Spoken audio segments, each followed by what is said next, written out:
Obrigado, Senhor, por esse dia.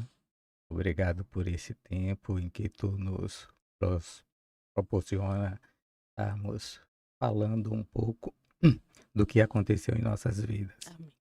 Agradeço, Senhor, pela vida de Marília, pela vida de Gilson, pela vida, Senhor, da minha família. Amém. E peço que tu nos orientes, que tu nos dê sabedoria para que tudo que nós falarmos aqui seja para engrandecimento do teu nome. Amém. É a nossa oração em nome de Jesus. Amém. Amém. Olá! Olá! Hoje você que comanda essas boas-vindas e olá. Qual é o nosso podcast de hoje?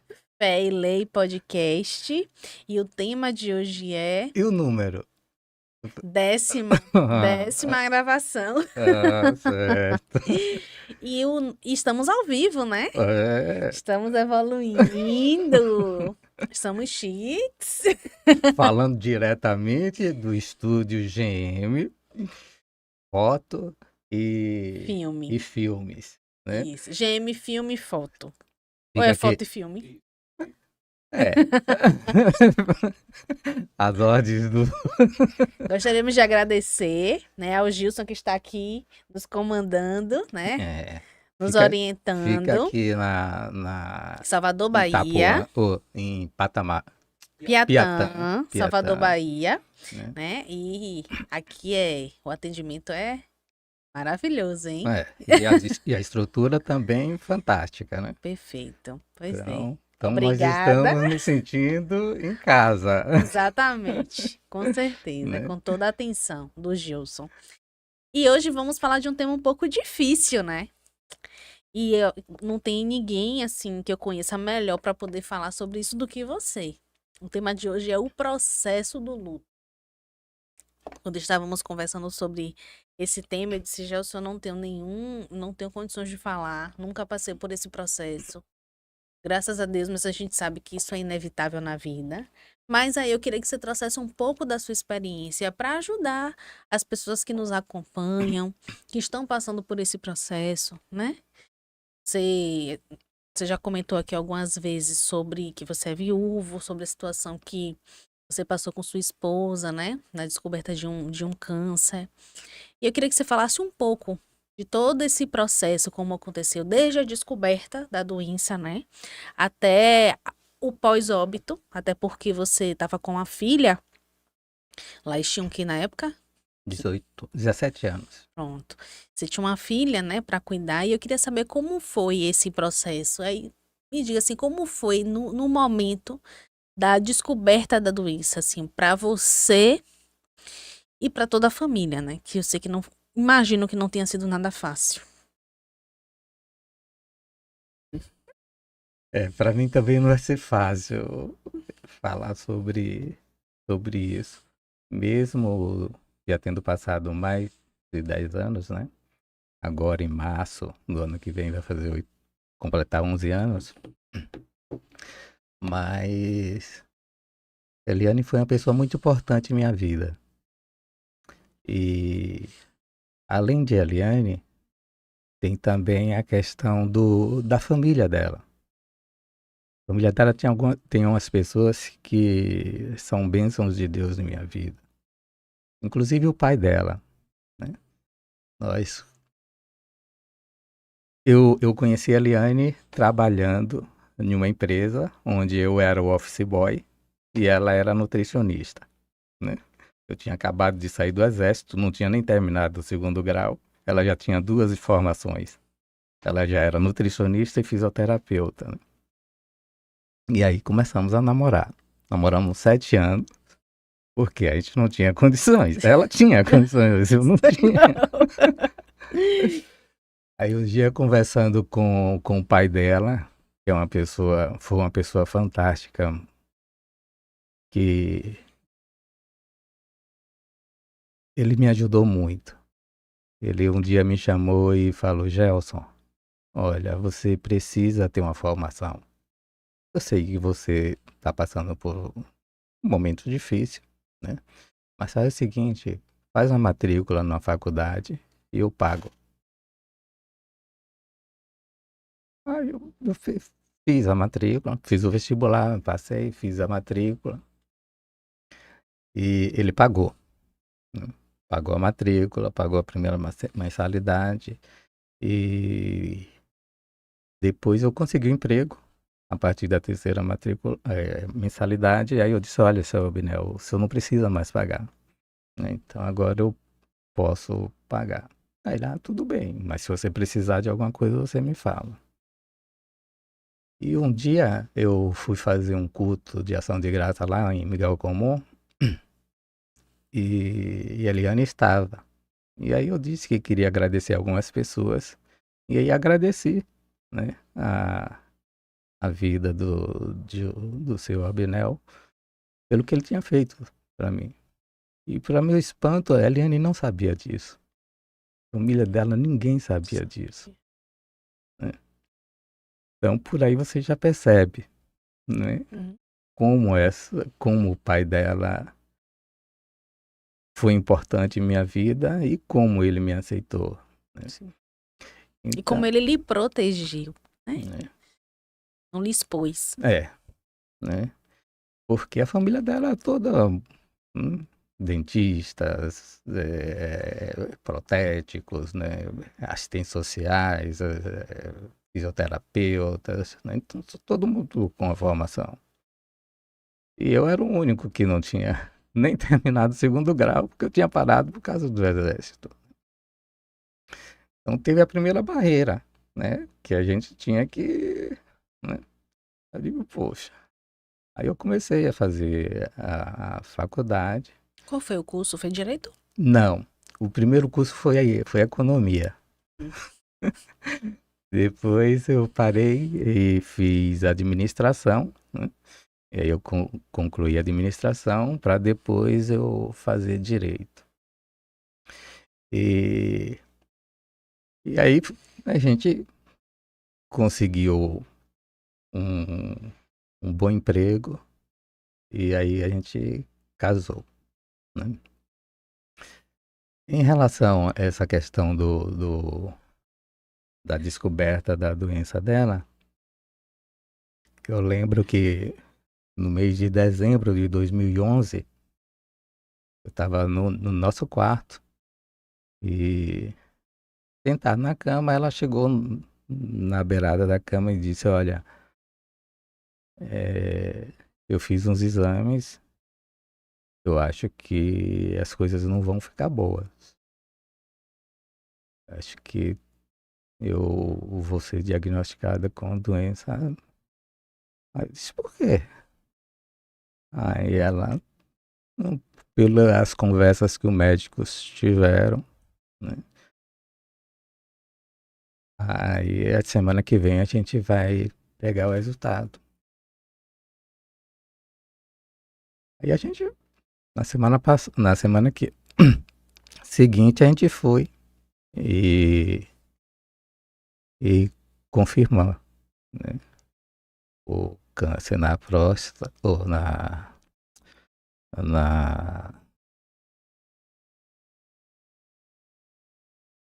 câncer na, oh, Depois esqueci. você lembra. Câncer da próstata é muito, Não. eu sei que é um câncer bem Agressivo. bem agressivo no pâncreas, né? E já estava com metástase no fígado, né? E aí os médicos me chamaram no corredor. Fui cercado por 5 médicos, né, ali no São Rafael. E aí eles disseram, olha, são 3 meses. Aí eu fiquei sem chão. A primeira vez que eu me senti totalmente desprotegido e sem chão foi nesse dia. E o médico falou, a gente não pode fazer mais nada, já está com metástase, né? Vamos procurar fazer o melhor para que ela não se tentadores. E a gente, a princípio, não vai comunicar para ela.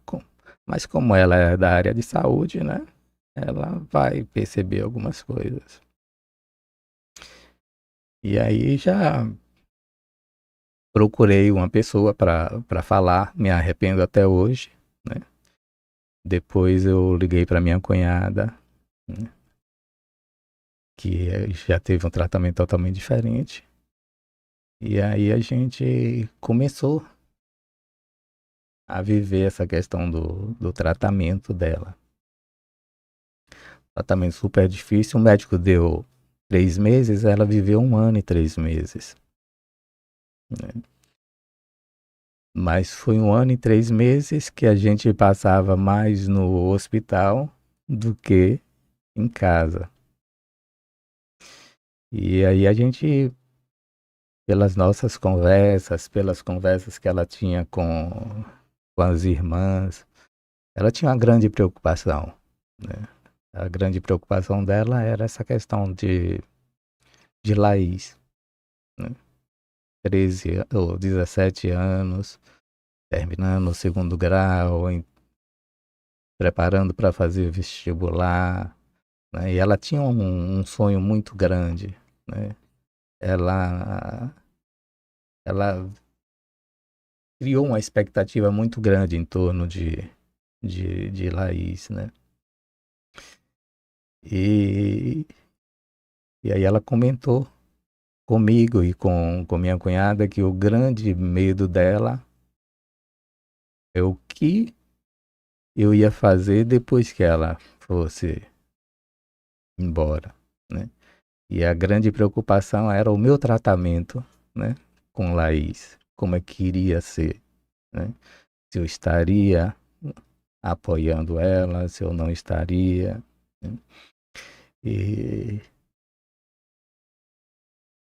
e eu confesso que foi um período e uma experiência muito difícil, Conturbada. muito difícil. E, e aí, mas a gente conseguiu, né? Conseguimos, né?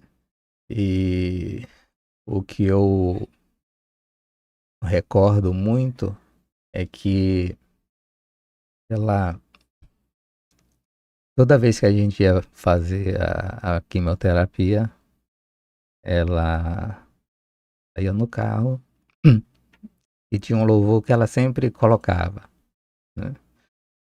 E isso isso fazia com que a gente se unisse mais, né? E acreditasse mais. Então, a gente chegava, a doutora Clarice, que era a, a médica dela, e tinha semanas que tinha redução do tumor, né? Aí a gente comemorava, né? E a outra semana que o tumor voltava a crescer, né? Aí a gente já tinha tudo aquela, né? Então foi um período em que a gente viveu nessa expectativa. Ela falava sempre, olha, Gelson, eu estou vivendo um dia por vez, um dia a cada dia, né? Esperando em Deus que a vitória venha. Então foi basicamente esse. O resumo é esse. E quando aconteceu, como era a sua relação com Deus nesse período? Você ficou revoltado? Compreendia que era a vontade dele? Como foi que você se posicionou como um cristão nesse momento? Eu, desde os meus 13 anos, eu sempre vivi no vale. Eu tento lembrar de minha vida na montanha e não consigo. Eu sempre tive no vale. Eu lembro de meus 14 para 15 anos, já vivendo no vale. Mas eu nunca me afastei. Teve períodos que eu me isolava mais, né? Mas nunca, né, deixei de acreditar, nunca deixei de fazer as minhas orações, de ler a Bíblia, né? Sempre fui voltada a trabalhar essa questão da minha fé. Quando essa de Eliane não foi diferente. Primeiro, porque ela me impulsionava a isso. Eu sentia a necessidade de estar encorajando ela, né?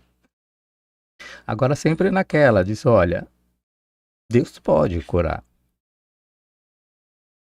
mas também Ele pode não curar, né?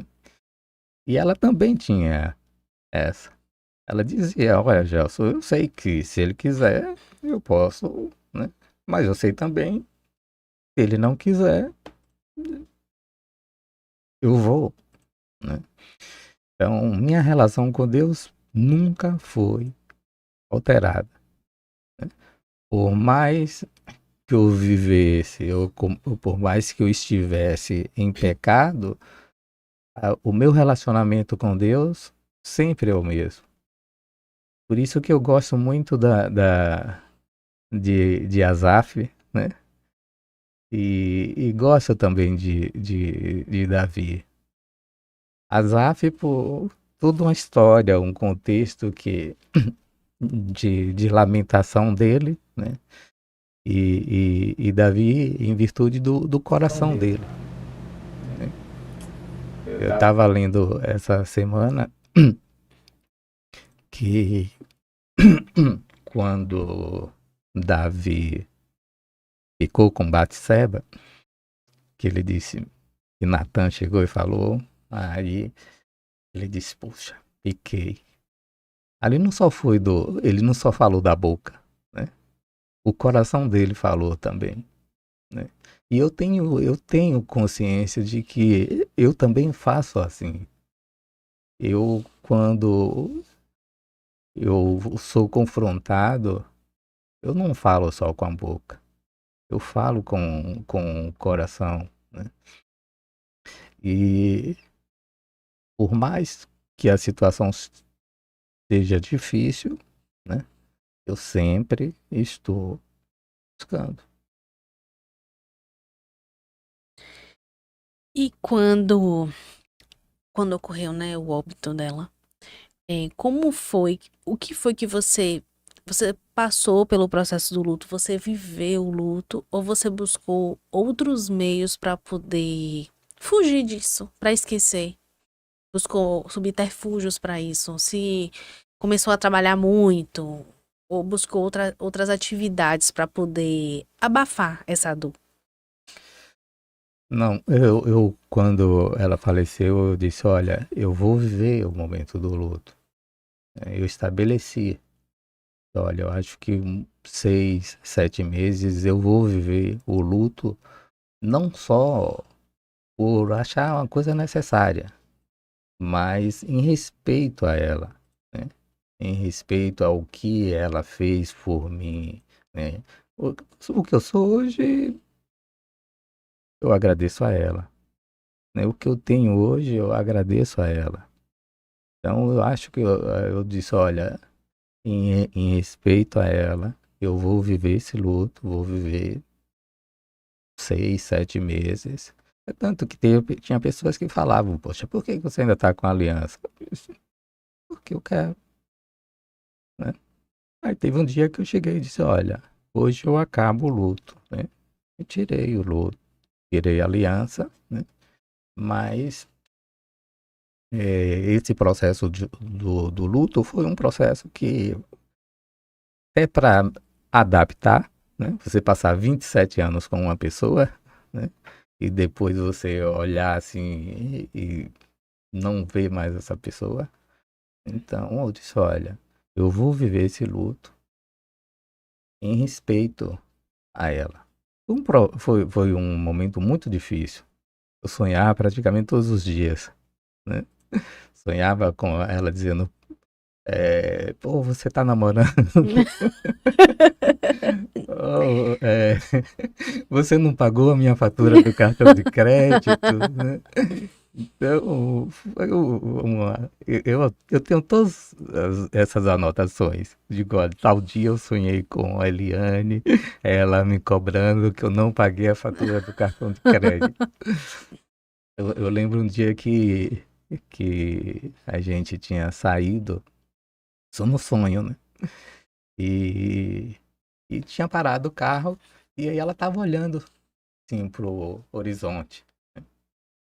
E aí eu perguntei para ela, o que que você tá olhando? Aí ela disse, estou pensando aqui, porque eu não estou mais aqui, né? Mas eu gostaria de estar aqui. Então, hoje eu confesso que eu tem uns 5 a 6 meses que eu não sonhei mais com ela, né? Mas foi um período bem difícil, né?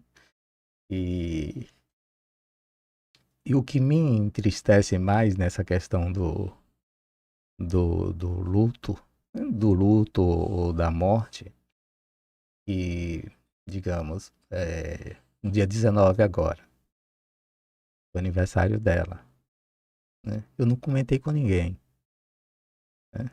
E eu acho que ninguém lembrou. Acho que nem a própria filha lembrou. E eu fiz de propósito. Porque eu sempre, todo ano eu colocava uma mensagem no Instagram. Mas esse ano eu disse, não, não vou colocar. É para ver, para sentir o que, se as pessoas lembram. Mas as pessoas esquecem, né? As pessoas morrem e as pessoas simplesmente esquecem. Lembram um ano, 2 anos, né? Depois, né? Aquela pessoa, né? Por isso que eu trabalho muito na mente de Sara essa questão. Não, a sua avó, olha, a sua avó era uma mulher de Deus. Sua avó, o sonho dela era ter conhecido você. Sua avó iria. Babá. Ah, aí a gente vai pra varanda, aí ela olha assim para o céu e vê as estrelas e diz: é aquela que é vovó Nani? Eu disse: é, ela tá olhando para você, né? Então, o luto, ele vem seguido de algumas questões, né? E a que me deixa mais triste é você perder a lembrança da pessoa. Eu digo, poxa, daqui uns dias vai acontecer isso comigo? Também ninguém vai lembrar. Mas você não acha que cada pessoa tem uma forma e às vezes ela guarda? Às vezes não quer comentar com você pra você não se entristecer. Ou às vezes a pessoa lembra, mas ela prefere passar por cima daquilo pra não sofrer mesmo. Você não acha que isso pode ter acontecido? Ou pode acontecer? Não, pode até ser. Agora, eu, particularmente, eu gosto de falar. Uma forma de demonstrar o quanto ela foi importante na minha vida. Mesmo eu não tendo sido o marido que ela merecia. Isso eu tenho convicção, né? Infelizmente, de que ela merecia ter casado com uma pessoa que fosse mais presente na vida dela, pessoa que ela pudesse contar mais. Eu, eu me envolvi muito com o trabalho e eu, a ideia o meu trabalho começava às 9 horas Terminava 4h30. 9 horas da manhã. 7 horas da manhã eu já estava lá. 11 horas eu estava ainda no trabalho, né? Então, eu fui um cara muito ausente, um marido muito ausente. E ela lhe cobrava isso? Cobrava, cobrava. E isso hoje, isso faz com que muitas vezes eu até evito, né, de comentar, porque muitas pessoas conhecem, né, sabia, né, da nossa relação, né? E aí diz, não, olha, hoje é fácil você falar, porque ela não está mais aqui, né? Mas na época que ela estava viva, você poderia ter feito, né? Mas eu disse, É porque quando a pessoa tá viva, a gente acha que nunca vai acontecer, né? Ninguém espera uma coisa dessa. Então a gente vai vivendo um dia após o outro, um dia após o outro, e aí vai trabalhando, mas não, é só hoje, é só hoje, é só hoje. E aí quando vê, os anos passam, a gente perde tempo, e às vezes acontece uma fatalidade dessa, e aí fica a culpa. É muito fácil alguém olhar e julgar, mesmo que tenha convivido, mas eu costumo dizer que relacionamento, só quem sabe é quem tá dentro de casa, é o casal. Então, por mais que são amigos em comum, amigos que conviviam com vocês, vocês não têm como julgar. Porque só você sabe o que você passava, só ela sabe o que ela passava, né? E com a sua história de vida assim, inclusive financeira, de muita luta, de buscar estudar, de buscar, acredito que você sempre buscou oferecer para ela e para sua família um patamar de vida igual ou melhor do que ela já tinha. Então, essa cobrança sua, essa vontade, essa garra de querer estar sempre trabalhando, é um reflexo de uma vida mais dura, de uma vida mais sofrida, e querer não viver mais isso e querer que a sua família vivesse uma vida financeira melhor, né? E aí, quando chega uma fatalidade dessa, não tem mais como recuperar o tempo, já passou. Mas julgar também não dá. Porque cada um sabe, a sua história de vida é uma história de vida, o casamento de vocês é único. E talvez ela tenha consciência disso.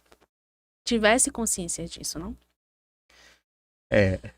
a última semana de vida dela, ela me falou isso, né? Porque ela, ela passou um mês sendo sedada, morfina, porque as dores eram terríveis, né? E aí teve uma vez que ela tirou a sonda e tinha que colocar. Ela disse, não, só coloca quando o Gelson chegar, né? Ah, não, mas tem que colocar, tem que colocar. Não, só vai colocar quando o Gelson chegar. Aí quando eu cheguei, aí ela apertando minha mão e colocou dar banho, né? Aí ela, não, quando o Gelson chegar, ele me dá banho. Eu não queria que as enfermeiras dessem banho nela, limpar ela, né? E na última semana, eu até contei no podcast anterior, eu até cortei na edição, porque eu acho que ficou muito pessoal. Eu fiquei bem magro, né? Sim. E um dia eu tava tomando banho e a minha aliança caiu. E eu não percebi. Aí eu cheguei no hospital, a primeira coisa que ela percebeu foi isso. A sua aliança. Aí eu disse, não sei. Eu acho que eu tava muito folgada, deve ter caído em algum lugar. Depois que eu vim saber que foi no banheiro, porque Quando você chegou em casa. tava lá. Aí ela tirou a dela e me deu. Ela, fiquei com a minha. Aí eu disse, tá bom. Aí ela falou, olha, é, eu me preocupei muito com o que vai acontecer depois que eu partir, né? Mas eu quero te dizer que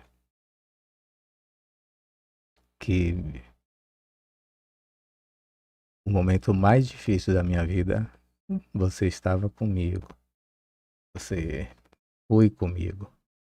Então você passou por mim e eu quero te agradecer por isso, né? Foi um conforto, né? Mas mesmo assim, eu acho que ela merecia bem mais, né? Foram 27 anos, né? 27 anos que eu poderia ter feito ela bem mais feliz. E até respondendo uma pergunta sua, né? Você um dia perguntou, e aí, quando é que vai casar novamente? E aí eu disse, a régua de- que eu tenho medido tem sido muito exigente. O padrão é O alto. patamar é alto, né? Que além de ser uma mulher de Deus, era uma mulher que se entregava, né? Era uma mulher que você podia contar, né? E isso faz toda a diferença. É, depois dela só teve uma pessoa que eu realmente, né, posso falar assim, não, eu amei. Depois de Eliane só teve uma outra pessoa. Então, não sei como é que vai ser daqui pra frente. Vamos continuar orando. Tô sabendo aí que sua mãe tá fazendo a corrente. Vamos orar aí para o Senhor providenciar. Você é muito exigente, mas agora a gente compreende. Não, pra você ter uma noção de como a Eliane era uma pessoa tão especial, meu relacionamento com meu pai sempre foi muito difícil. Meu pai, a gente nunca teve um diálogo.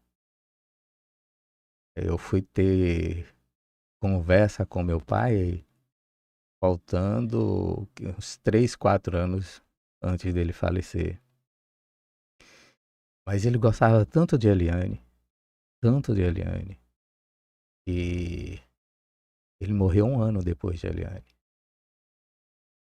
E quando a Eliane faleceu, ele mudou muito. A gente se uniu mais, né? E eu não tenho dúvida nenhuma que foi em virtude disso, né? Ele, minha mãe, minha mãe era Deus no céu e Eliane na terra. Minha família toda, né? Então, por aí a gente já percebe. Enquanto da família É. de Eliane, eu me dou muito bem com 3 cunhadas, né? Eh, da minha família, todo mundo admira muito ela, né? E todo mundo sentiu muito a morte dela. Então, por aí você já percebe. E acredito que seja uma última pergunta. Como para você que, como você disse, você trabalhava tanto, estava tão fora assim de casa, né, devido ao trabalho. Como foi para você a partir daquele momento, como pai, sem mais Eliane, como foi que para você, como pai, administrar a educação de um adolescente, né? A educação em todos os sentidos falando, como foi esse desafio? Na época, além do escritório, eu dava aula em 4 faculdades, né? Aí, durante esse processo de doença de Eliane, eu pedi demissão de 3. A Unijorge não quis me demitir, né? Eu contei para ela. Aí a coordenadora disse: não, não vou te demitir, não. Você vai dar assistência a ela, né? A gente vai fazer os pagamentos todos os meses para você, mas a gente não vai te abandonar. Aí eu disse, mas eu não vou conseguir trabalhar. Ela disse, não tem problema, Isso que é uma empresa humanizada, né? né? É bom destacar isso. Aí, quando ela faleceu, eu disse, olha, eu não tenho cabeça para isso. Eu vou cuidar de Laís. Ela vai estar nessa fase de fazer vestibular, Enem, essas coisas. Então, eu gostaria que vocês me demitissem. Aí eles aceitaram, né? Demitiram. Aí eu fiquei só no escritório. É, mas foi um período bem difícil, né? Porque Eliane sempre foi aquela mãe presente. Eu sempre fui aquele pai ausente, né? E ainda bem que ela já tinha 17 anos, É. né? Então, Tinha uma maior compreensão, né? né? Mas mesmo assim a gente teve algumas dificuldades, né? E graças a Deus, aí eu agradeço muito. Eu tenho uma cunhada Eu só ouço falar que dessa que eu cunhada. amo, amo de paixão, que é Nete, né? Para as outras não ficarem com ciúmes. Tem Nete, tem Iris, tem Thelma, né? Mas o meu chamego maior é com Nete, porque Nete viveu, né? Nete era aquela pessoa que quando a gente estava passando por problemas, eu chamava, né, ela e falava. Aí ela, olha, Gelson, não quero te ouvir só, quero ouvir também Eliane, né? Então ela ouvia a Eliane Net era também. conciliadora e É, mediadora. e muitas vezes ela falava, não, Eliane, você está errada. Não, Gelson, você está errado. Porque o grande problema que a gente, principalmente nessa área de direito, né, que a gente vê, olha, as pessoas geralmente ouvem um lado, né, esquece de ouvir o outro, né? Isso. Ela não. Ela ouvia os dois lados, Ajusta. né? E então, isso fez com que a gente se aproximasse muito, né? E, e aí eu agradeço muito a ela. Por isso, até a Laís fala, olha, meu pai é 8 ou 80, né? Ou ele gosta ou ele não gosta, né? Então, quando ela disse que eu sou o irmão que Deus deu para ela, né? Eu sou. Ela é aquela cunhada que, mesmo eu não merecendo, Deus colocou em minha vida. E no processo do luto que você disse que você passou durante 6, 7 meses, você teve, além da sua cunhada, você teve apoio? Ou simplesmente as pessoas sumiram? Como foi o apoio das pessoas, dos amigos, da família nesse momento? Existiu ou não? Não, porque eu estava voltado muito para essa questão de Laís, né? Ela estava naquele processo de estudo, né? Estava no processo do Enem, Ela de continuou? vestibular, né? Ela terminou o terceiro ano, né? Em dezembro, e aí em janeiro ela já tinha passado no vestibular, Entendi. né? Então, de março a dezembro, né, a gente estava sempre conversando, sempre próximos, para que até não causasse nela, né, essa, essa um ponto negativo, né? Não entrasse em depressão, essa questão de ansiedade, essas coisas. Entendi. Eu tinha muito medo disso, né?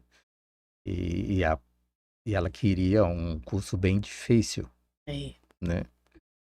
Então, aí, graças a Deus, ela conseguiu de primeira, né? E, e aí ficou mais fácil.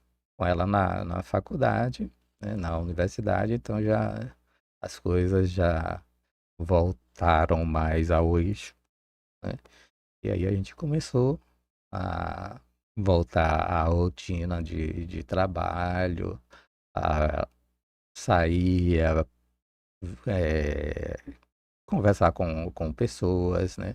Mas eu tive o apoio da igreja, né? A igreja foi uma pessoa, foi uma instituição muito presente, né, na minha vida, né? Então, quanto a isso, eu não tenho o que, o que reclamar. É. É um assunto difícil, mas eu acho que é importante a gente ter discutido um pouco sobre isso. Tanto que eu falei, você se sente à vontade, né? Porque não é um assunto difícil, querendo ou não, você tá expondo a sua vida, seu relacionamento, né? A memória também de Eliane, enfim, a Laís. Mas foi esclarecedor e eu acho que pode ajudar algumas pessoas que estejam passando por esse processo. Eu não tenho mais perguntas. As perguntas hoje acabaram. Você tem mais alguma coisa a acrescentar sobre isso? Então, quando eu estava pensando nessa conversa que a gente ia ter, além de Asaf e Davi, eu lembrei de Jó. Jó sofreu muito, né? Jó perdeu os filhos, a É, esposa praticamente uma noite, né? E, e Jó questionou muito Deus. E aí Deus respondeu a Jó: Jó, vem cá. Onde é que você estava quando eu criei o universo? Onde é que você estava quando eu coloquei limite às ondas do mar, né? Onde é que você estava quando eu disse à lua: olha, você só vai brilhar à noite e o sol no dia? Então a gente não sabe o que, né, Deus tem para nós, né? E a gente não sabe. Então, quando eu pensei, né, nessa conversa, eu lembrei desses três personagens, né, que eu admiro muito, né, e que são meus exemplos, né? E, e aí vem um certo conforto, né, para a alma. Eu brinquei não, um dia eu até falando com o pastor Fábio e disse: ó pastor, eu tenho comigo que Deus levou a Eliane porque para evitar que ela tivesse uma decepção maior, né? E ela poderia ter uma decepção com Laís, ela poderia ter uma decepção comigo, nosso casamento poderia ter acabado. E eu sei que isso ia ser muito doloroso para ela, né? Então, para que isso não acontecesse, Deus, olha, vem ficar aqui comigo, vem ficar aqui comigo.